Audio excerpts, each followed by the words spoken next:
State asigi ching amasung tampakta lairiba miyamna khulai pikhatlaknabagi matam numit 8 ni sangdoklingai chairakta maitai singi yamna maru oiba laiphamlen ama oiriba Kongba Maru Laiphamlen-Da Laigi Thouram Pangthokli-Ngeida KUKI KHUTLAIPAI singna nongmei kaptharakhre.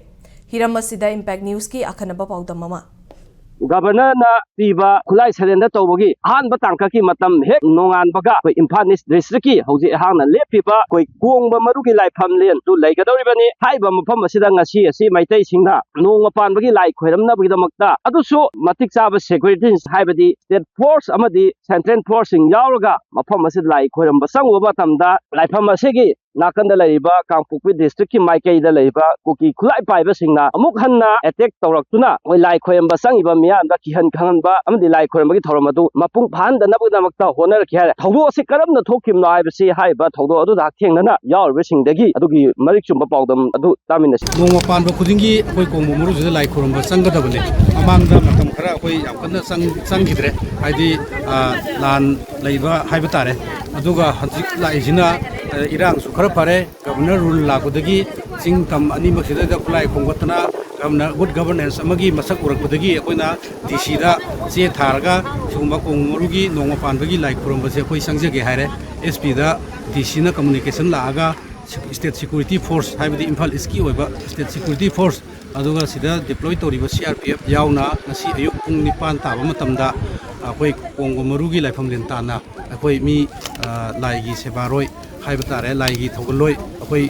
kunga manga kunthra muki maya sangmani state security force mayam amaga loinana nongmei kapthara khidani haiba area sida khoi nauju makha ta na sangsi laije tai nate Manipur da hujikse president run laiba asiga iroinana khoi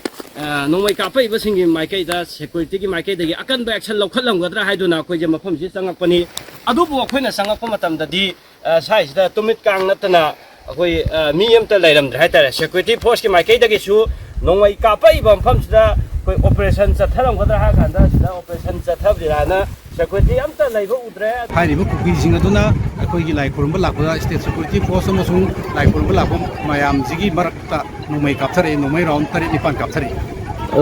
hana kapak tingi mamangda police ta kaida warning mathakegi pirakpa laibra khopra dokwa warning haiba leite akoi gi machin thiba khonchop haiba tare khonchop si haiba dadi nuaitre mayam dadi adumba khonchop mayam ama lauthare pudi ilai na tai tabagi maramdi yamna e haibani anu inak nakna akoi gi KUKI singsi bangkar saraga adum lengdana leiba haiba to hojik ngasi gisna praman hoidi tuga sigi singkhang paring sidau singmiana du uramani sing maton sida koi bangkar laise asi koi mamang da je akun mafam sila akun matamda mafam sila KUKI KHUTLAIPAI sing laibani adu hojikti mafam sida KUKI KHUTLAIPAI sing laira natragana central force sing maroi na san phan sing laibra haibusu yamna chawba wahang amasu oiribani aduga kaigumba san phan lairamagana karigidamata makoi laina nongmei kapha laibano haibusu achauba haiwaisen naina ningai oiba posak ama ju thoi aduga state amadi central force yauna miyamna mafam si lai khoiram sang ngappa matamda khoi nongmei kapthara kanda mafam sida kari maramgidamakta makhala matagi khoi combing operation na singba amata satharam diba sina kada lenga ki karamba thauchilno karamba governor ki karamba thaurang no haibasing roina sigumba thaudok macha je sijaisegi thinghodragadi sumba thawdok macha sina Manipur da chauba thawdok oirakibane haibase mamangda tongan ba thawdok singda sure aduna nongmei khara kaptharakhi aduna kapa lepkhre aduna kayum tawroena laigita di mathang su yai haiduna asugumba thawdok sing asi leptan thogadi Manipur lengangna state asida shanti hanjalakna bugidamukta paikhalaiba thabak sing asi kadai phawga yaumna khumang chawsan bang ngamgadar nai ba sia chaw wa hang ma oigadar Impact News ki damak me anda pawdam jai ba isai langum su Kongba Maru